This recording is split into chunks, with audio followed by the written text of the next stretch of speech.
Now, so let me introduce my guest really quick. Nganga Mbugu is here, journalist, author for 20 books and above. Thank you so much, Children Books. Asante sana for making time. Kate Wanjiru, an author of 15 children books, also is here. Thank you so much for making time. And Lona Kamemba, category brand manager, Chocolate Growth Markets, Cadbury, Kenya. You said there's some word that we were supposed to say? International. Yeah. Mondelez International. Yes. Okay. All right. So we're talking about the reading culture in children especially. Are they reading? Do you know what they're reading? Why are they not reading? At Trevor Mbija at Citizen TV Kenya, use the hashtag Monday Report, and that's where we begin. And Nganga, I'll start with you. Do you think the parents and guardians really are doing enough to promote the reading culture in children? And why is it even important to begin with?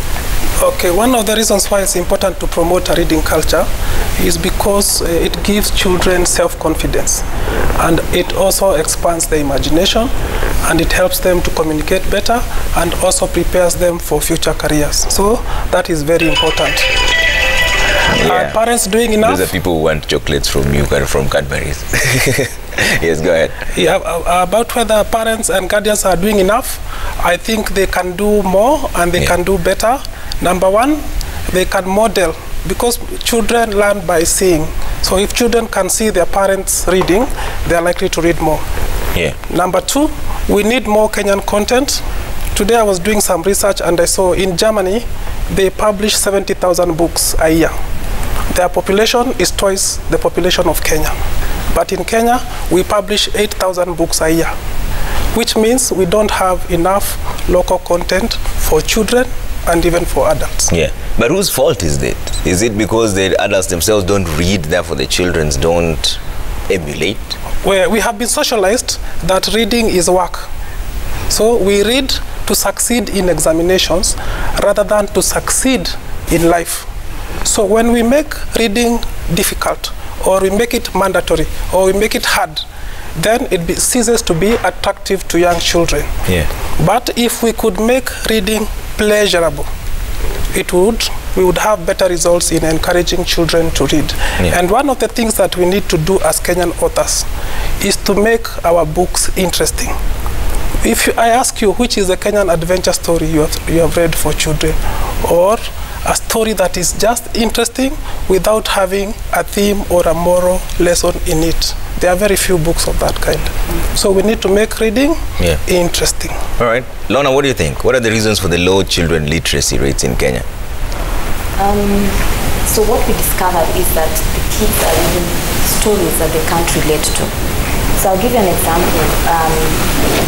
Now, even growing up, our kids are reading about Rapunzel. They read about Snow White. Apart from watching on YouTube, maybe, is when they'll know that snow is white. But I don't think in Kenya they'll ever see snow. They don't know how snow looks like. Yeah. They talk about Rapunzel, which are ladies with long hair, but when they look at their mothers and their aunties and their grandmothers, that's not how they look like. They're not white-eyed with white skin.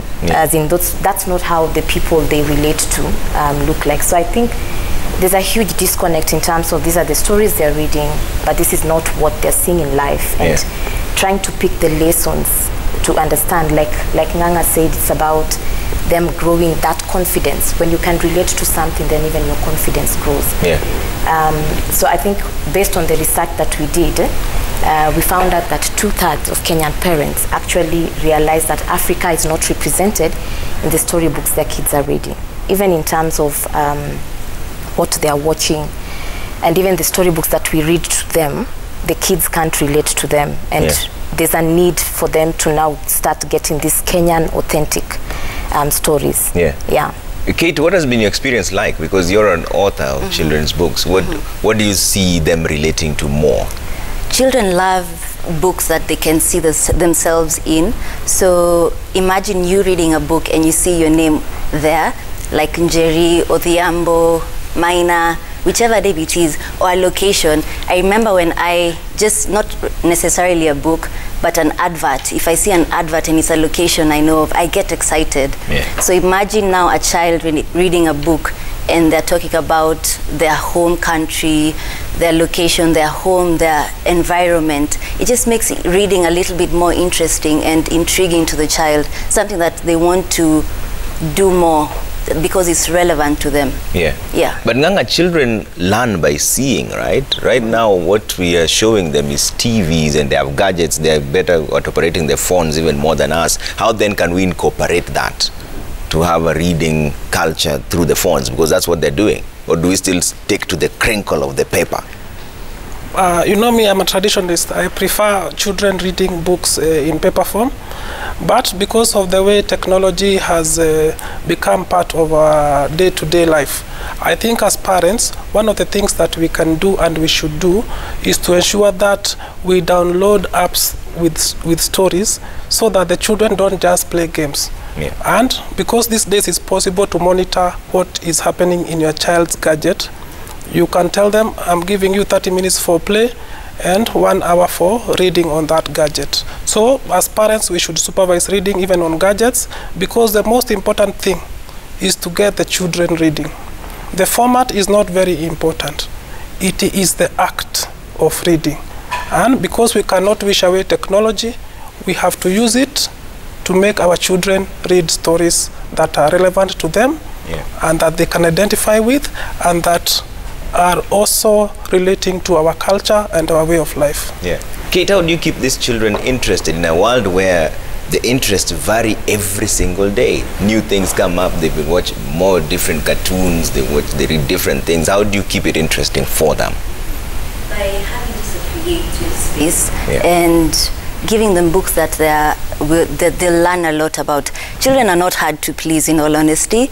Cartoons draw so much inspiration from kids, and we as authors and writers can adopt that as well and make reading interesting. We can add a bit of fantasy, a bit of values and traditions as well, and our culture in it. So just simplifying the book and adding a bit of humor as well, you know, and helping the kids to think more creatively and independently, that will help.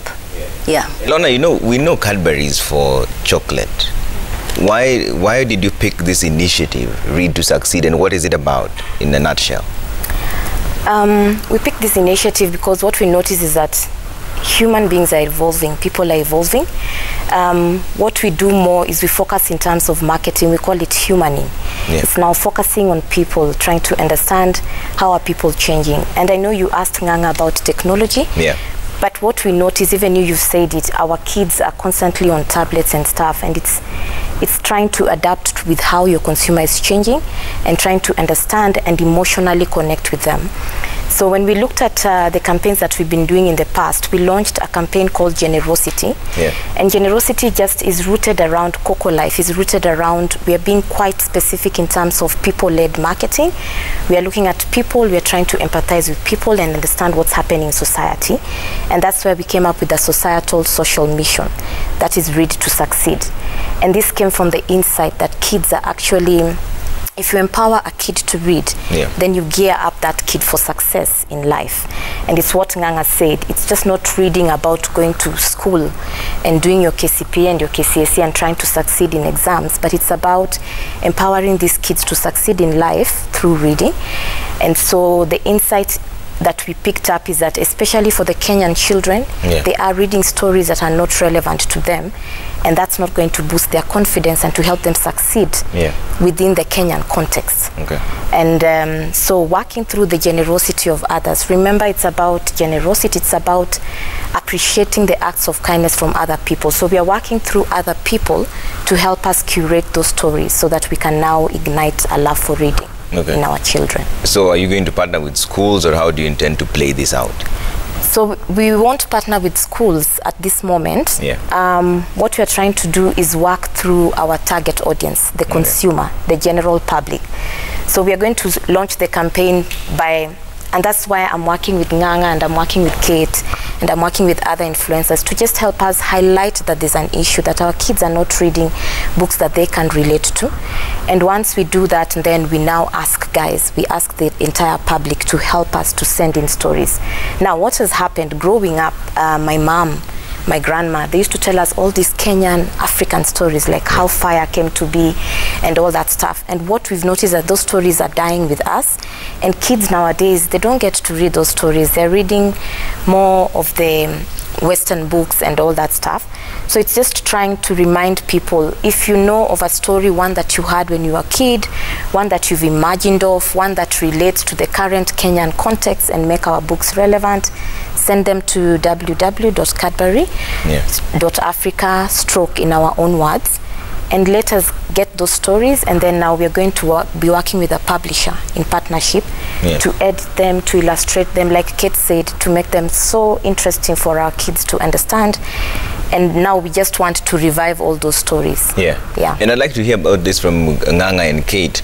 How do you wade through the Kenyan nuances when you're writing a book? You know, there's always that perception that certain people from this region are businessmen, certain people from this region are fishermen, others are watchmen. How do you then ensure that that is not entrenched in a book, and that also the children grow up thinking that this is how they should live, because they will eventually know where they come from? Thanks for that question. One of the things that you realize about our constitution, it has some national values that are shared by everyone. And one of the things I'm happy about this campaign by Cadbury is that it is advancing one of the national values, which is generosity. As Kenyans, we should celebrate our diversity without making people feel that they are excluded or they don't belong to the Kenyan community. So inclusivity is a very important element in literature, so that everybody feels they are part of the whole. So for me, we cannot promote cliches or stereotypes, but we should promote the national values enshrined in our constitution. Okay.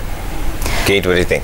I believe we also have to be sensitive on what we are giving our children. We do not want to be partial or biased or have them think that, oh, I'm from this region, I should be behaving like this. No. Even besides that, we have to be sensitive about stories like slavery, kidnapping, injury and harm to animals and to other children. So it's packaging the content in a way that will be gentle to the receiver of the content. Okay. And I see here Wilbert on Twitter says, well, I'm a teacher by profession. I once taught an international system before joining a public school. There's a big difference when it comes to content publication. Ours is purely abstract and very boring. Nganga, how do you make it interesting? And who decides the threshold of interesting and what is boring? One of the key players, there are three people who are very critical in the book process, and they have a role to make sure that the books are interesting. The first person is the writer. For a long time, we were told to read these stories about colonialism or about ogres, or stories that had, I call them didactic, stories that tell you, do not be a bad boy, become a good boy. As writers, we have a responsibility to our readers to ensure that we give them content that is interesting. That's number one. Number two is the publishers, because the way publishers package our books, especially in Kenya, is yet to meet international standards. I'm a member of KPA, but if you look at a Kenyan book for children and a European book for children, the standards are very different. For instance, there are books for 2-year-olds with hard covers and with that make noises or sounds and things like those. So even a child who is 2 from a European context can have a book that is relevant to them. But in Kenya, the parents are most likely to tell their children, don't touch that book. So the parents also have a role to make sure that when they are selecting books for children, they select books that are relevant and that are interesting. If the publishers know there's a market for this kind of books, they are going to step up their game. Okay. Lorna, on this initiative, so how many books are you looking to publish, or are you going to publish them per story? So we are looking to do 150 storybooks. It's in line with A Glass and a Half, which is in line with the product intrinsic.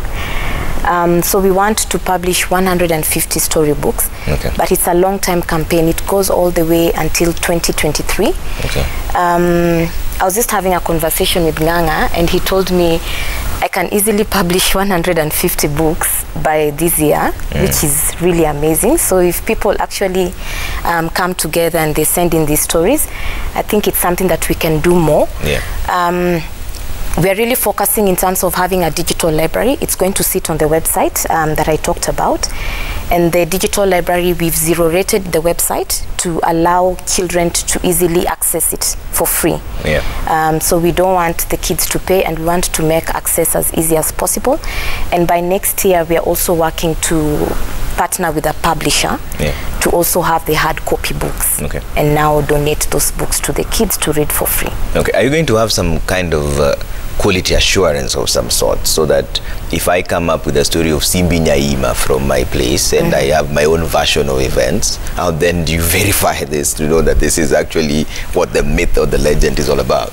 That's a very good question. That's the reason I'm working with Nganga Mbogwa. I'm working with experts in terms of child authors. They're experts in terms of how to illustrate a child's book, how to edit it, how to make sure that they're getting the relevant information and not information that they're not supposed to get.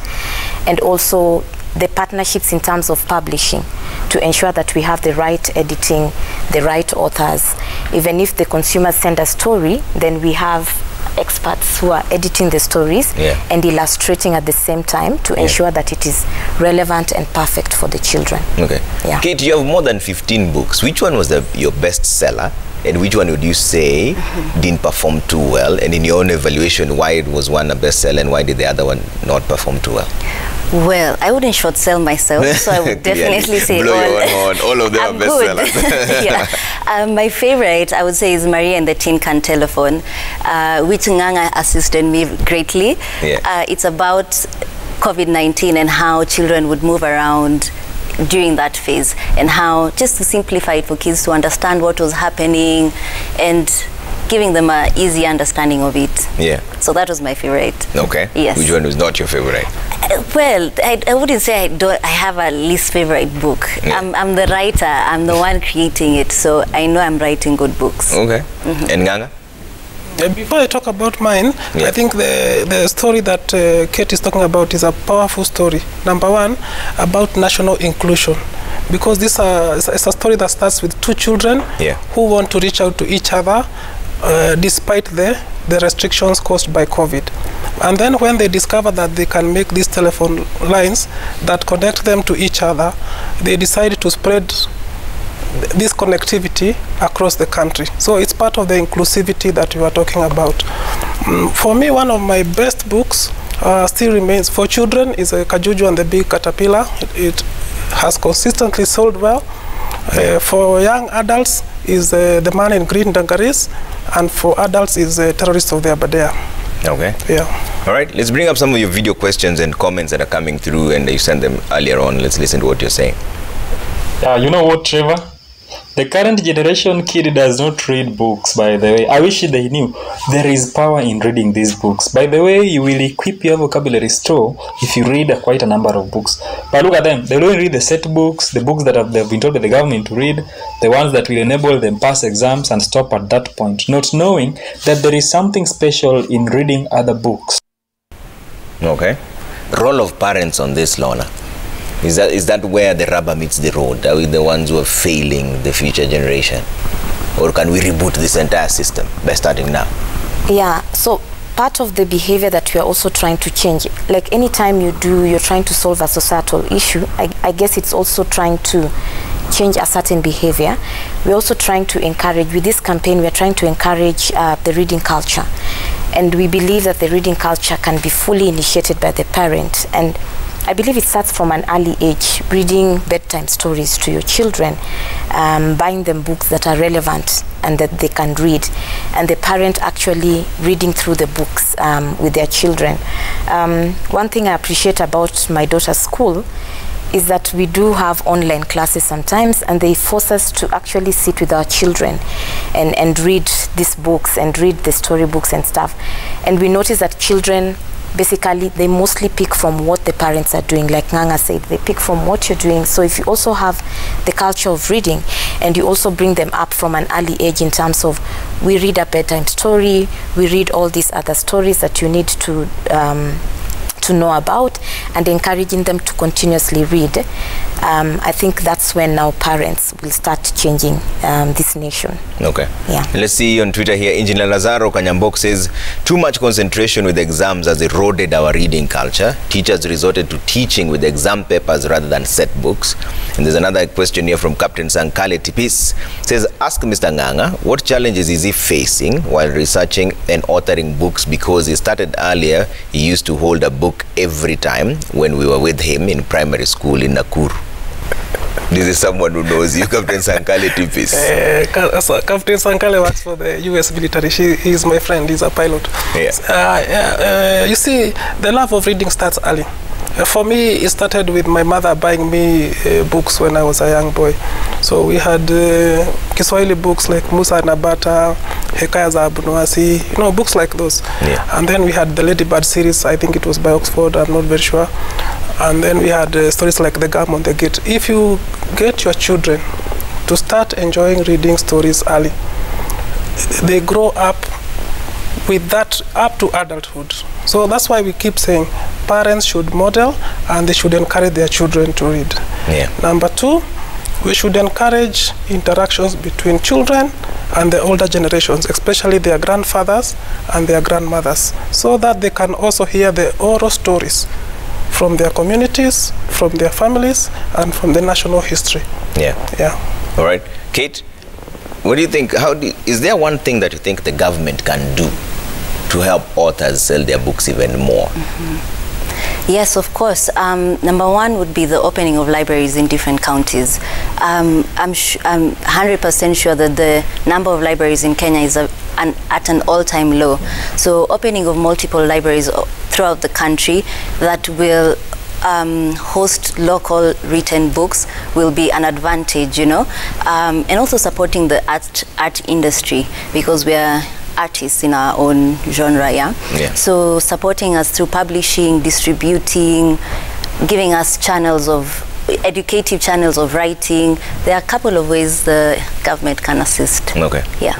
And Lorna, is there any backup you think you need from government or even the society at large? I think I'll just agree with what Kate said. When we come, I was worried if we'll get the stories and if we'll be able to publish them. It's about giving people support and making them know that you can have access to this stuff. Because sometimes you'll find people have stories, but they don't have access to an editor, for example. They don't have access to someone to illustrate for them. They don't have access to a publisher who will help their book come to life. So it's just about the government making it easier or providing avenues that even the private companies can come in and actually help authors to grow and to help them in terms of the cash flow, what they need to actually have their book out there and to have it go wide, and also digital. I think we are so used to getting things for free as Kenyans, which I think is a culture that needs to stop. We need to start supporting our authors, and it's by having platforms. We've been able to put music in Spotify and all that stuff. Why not books? Why not have digital libraries? And for you to access a book, just pay a small fee to allow also our authors to come up and to allow them to also have a living.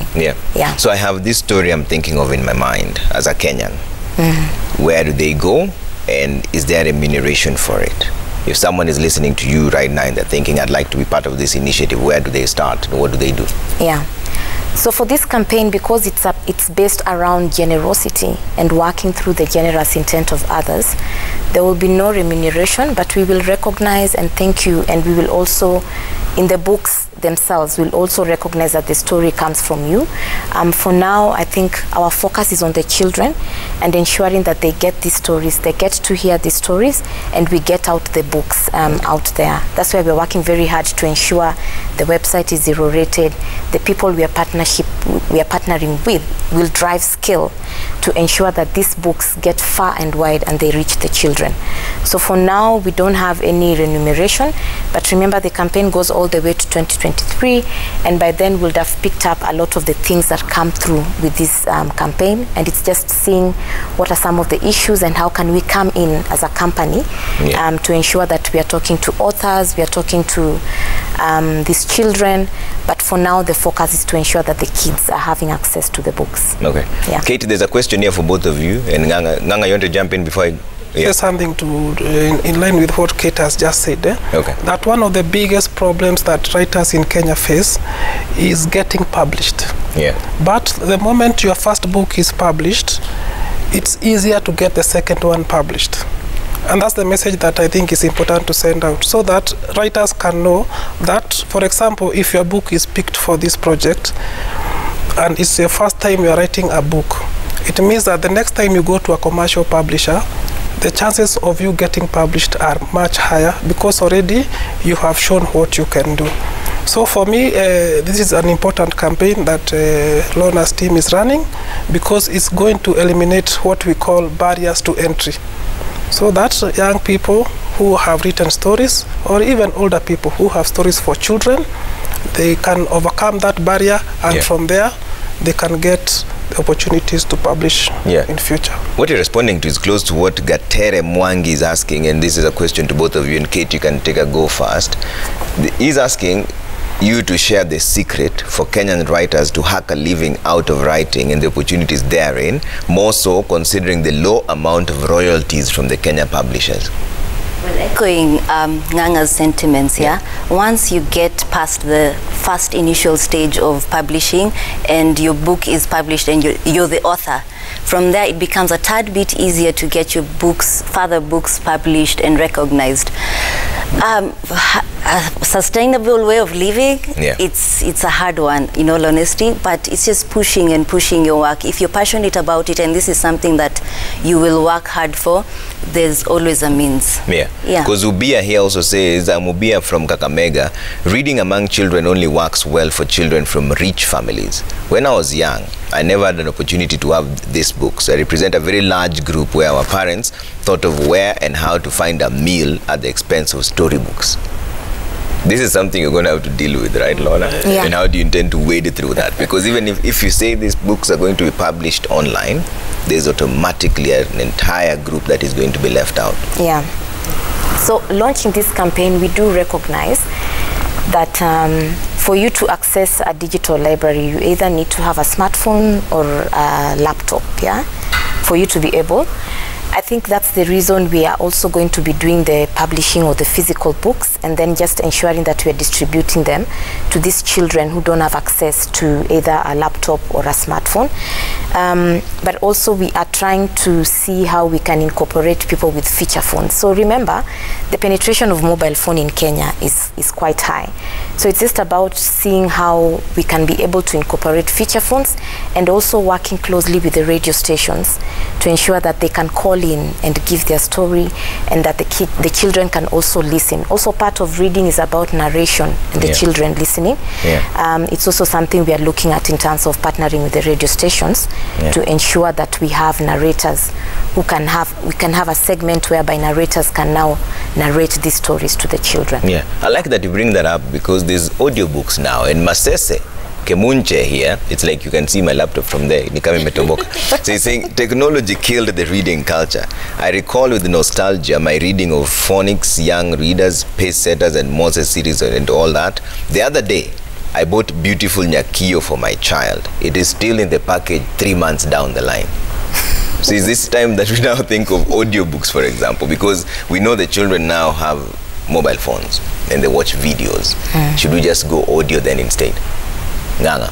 What's happening now is that we have Kenyan publishers who are doing digital books, and some of the books are animated. So it's possible to have, if there's a book like The Party or any other book in the Kenyan market, you can make it animated, and you can play the recording either from a CD or from YouTube, and the children can relate with that book. And then when they see the physical book, they can relate, this is a book I watched or this is a book I saw on my computer. So it's possible to do animated books for children. But as I told you, the most important thing to get children to read is for their fathers and their mothers to read to them. So if you're a parent and your child has a book that has not been opened for 3 months, we should be having a conversation with you as well. Okay. Kate, there's a direct accusation for the writers here. I'll let you take a go at it. Samuel and Orutwa says our writers write complex books instead of simple and friendly books for children to read. Both the language and content is very contrary to our children's interest and ability, and as the African children, because they copy foreign writers. I believe that's not factual, because Nganga and I are writing very creative and complex books. So he just needs to delve a little bit deeper and look for different authors maybe. I don't know where he's getting his books from, but maybe different authors such as Nganga and I. And also different avenues of reading, because not all, I've never read a complex children's books yet. Yeah. So I'm not so sure where he's getting his books from. How can we deal with this, Nganga? Because I see Tony Bryan is saying the same thing as well. Some authors use difficult vocabulary to understand in almost every sentence. The children get discouraged as they have to balance between looking up the meaning of the words and understanding the plot of the story. The result is they dislike reading. So one of the easiest way to get around that problem is to ask for recommendations from other parents or from other readers. So if you have a difficulty choosing a book for your child, do not hesitate to call that child's teacher or that child's friend, or go with the child to the bookshop. I think it's time that parents start creating that culture of going to bookshops with their children. Usually when the school says buy these books, the parents just show up in the bookshops alone. I remember when I was young, one day my father asked me, what would you like? And there's a particular book by about Juha Kalulu that I really wanted. So I gave him a list of 5 books with Juha Kalulu at the bottom. So I got all the 5 books, but the one that I was really interested in was that one. So we should talk to our children, talk to their friends, talk to their teachers, and also talk to other parents to get recommendations for good books. Okay. The other thing that we need to know is that KICD approves books for different levels. So when you're going to buy a book for different levels, look for the books that are approved by KICD, because the content is safe and the quality is likely to be good. Okay. Let's bring up another video that we have that's coming through. My name is Elizabeth Mukene, a teacher at Jabali Christian Schools, Nairobi, teaching the early years learners 3 to 6 years. My plea or concern, Kiswahili authors, where are you? We need simple storybooks for Kiswahili.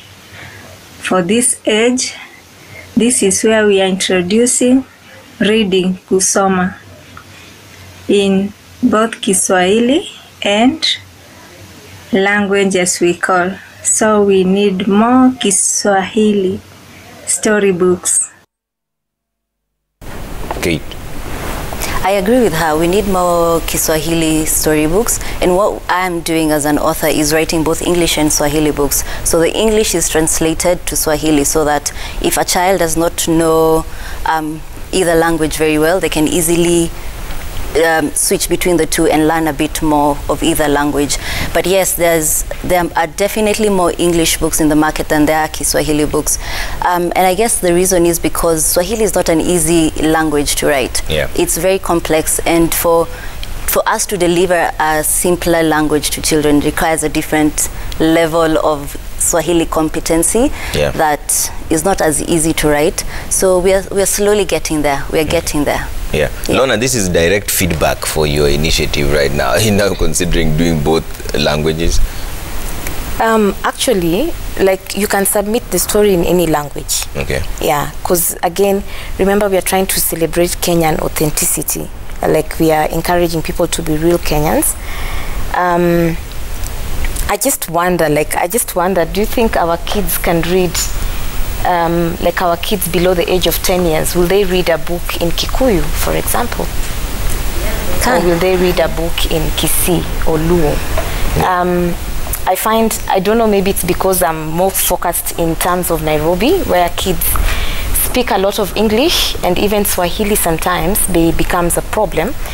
But out of this campaign, we'll really like to encourage submit your story in any language, in whatever language you feel like submitting the story, and let's turn it into a storybook and encourage our kids to read in whatever language. All right. Yeah. I see a lot of your feedback coming through. You want to jump in, Kate? I'm echoing Lorna's point.